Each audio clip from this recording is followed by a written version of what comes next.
இது வந்து ஒரு சூப்பரான நினைவுகள். என்னன்னு பார்த்தீங்கன்னா, எங்க பிந்தம்மா ஸ்கூல்ல இன்னைக்கு வந்து கிருஷ்ண ஜெயந்தி செலிப்ரேஷன். ஆனா, கிருஷ்ணனுக்கு புடிச்ச ஏதோ ஒண்ணு வந்து லட்டு, அவலு, பட்டர் இந்த மாரி ஏதாச்சும் ஒண்ணு குடுத்துடலான்னு வந்து சொல்லியிருந்தாங்க. நம்ம வந்து எப்பவுமே எல்லாத்தையுமே ரிஸ்க்கா தான் பண்ணுவோம். சரி பட்டர் நம்மட்ட தான் பாலாடை இருக்கே, பட்டர் ரெடி பண்ணி குடுத்துரலாம் அப்படின்ட்டு, நேத்து நைட்டே எடுத்துட்டு வந்தாச்சு. ஆனா மறந்து வந்து தூங்கியாச்சு. சரி காலைல எந்திரிச்சது ரொம்ப லேட் ஆயிருச்சு.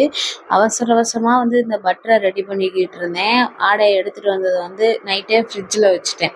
ஃப்ரிட்ஜ்ல வச்சத வந்து எடுத்து இந்த மாரி அது கூடயே வந்து தண்ணியும் ஊத்திட்டு இப்படி அடிக்கும்போது ஃபர்ஸ்ட்டு வந்து நல்லா சேர்ந்து க்ரீம் ஆயிரும். தண்ணியும் அந்த ஆடையும் சேர்ந்து க்ரீம் ஆயிரும். அதுக்கப்புறம் வந்துட்டு நல்லா பட்டர் வந்து பிரிய ஆரம்பிச்சிரும். பிரிஞ்சு தண்ணி வந்து சலசலன்னு ஓடுறது வந்து நல்லாவே தெரியும் வெளியில இருந்து பார்த்தா. அதுக்கப்புறம் நான் வந்து இதுக்கு முன்னாடி நெய் காய்ச்சிருப்பேன். அதில வந்து ஸ்ட்ரைட்டா வந்து பட்டர எடுத்து போட்டு காய்ச்ச ஆரம்பிச்சுருவேன். டஸ்ட் வந்தத வந்து கடைசியில ஃபில்டர் பண்ணி எடுத்துக்கலான்னு.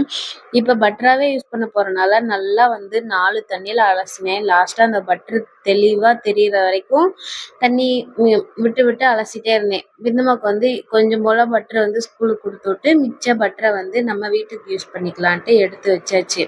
அப்புறம் அவங்கள தான் வந்துட்டு ரெடி பண்ணணும். இந்த ட்ரெஸ் வந்து எங்க அண்ணன் லாஸ்ட் இயர் தீபாவளிக்கு எடுத்துட்டு வந்தது. அந்த டைம் வந்து பாப்பாக்கு சேரவே இல்ல. அப்படியே புதுசா எடுத்து வச்சது. ஒரே ஒரு ஃபோட்டோ மட்டும் போட்டு எடுத்துட்டு, அந்த ட்ரெஸ் தான் இன்னைக்கு போட்டு போறாங்க.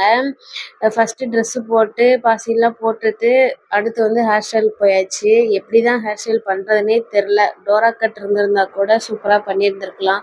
இவங்க அப்பா ஏதோ ஹேர் கட் பண்றேன்னு கூட்டு போய் மண்டைய ஏதோ பண்ணிட்டு வந்துட்டாங்க. மண்டையும் நேரா நிக்க மாட்டேன்ருச்சு. அந்த முடி எவ்வளோதான் ட்ரை பண்ணாலும், ஒரு 2 முடி மட்டும் முன்னாடி நீட்டிக்கிட்டே தான் இருந்தது. ஒண்ணுமே பண்ண முடியல அதை வந்து. அதைய வச்சுட்டு அழகா வந்து நெத்திச்சூடி மாட்டிட்டு, ஸ்ட்ரைட்டா ஃபேஸ் மேக்கப் போயாச்சு.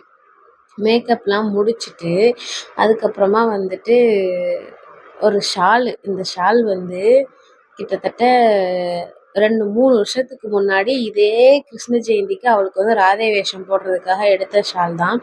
அத வந்து மேடம் வந்து போடவே மாட்டேன்ட்டாங்க அந்த இயர் வந்து. அதுக்கு அடுத்த இயர் வந்து யூஸ் பண்ணோம். அதுக்கப்புறமா இப்ப தான் அதே போட போறோம். அந்த ஷாலே அழகா போட்டு மேடம் ரெடி பண்ணிட்டு பார்த்தா அவ்வளோ அழகா இருந்தாங்க. இந்த தாய் கண்ணு தான் நாய் கண்ணுன்னு சொல்லுவாங்க. அந்த மாதிரி நானே வந்துட்டு அவள சுத்தி சுத்தி பார்த்துட்டே ரசிச்சுட்டே ஃபோட்டோஸ், வீடியோஸ் எல்லாமே எடுத்துட்டு கடைக்கு போனா வேன் போயிடுச்சு. அவ்வளோ நேரம் ஆயிடுச்சு மேக்கப் மட்டும் போடுறதுக்கே. அப்புறம் நம்மளே போய் ஸ்கூல்ல விட்டுட்டு வந்துரலான்ட்டு கிளம்பியாச்சு. போனா வந்துட்டு போனதுமே தேசிய கீதம் போட்டாங்க. அப்படியே எல்லாருமே அங்கங்க நின்னுட்டு இருந்தவங்க நின்னுட்டாங்க. நானும் அப்படியே நின்னுட்டு அதுக்கப்புறம் வந்து மேடம கிளாஸ் ரூம்ல விட்டுட்டு ஒரு பாய் சொல்லிட்டு கிளம்பி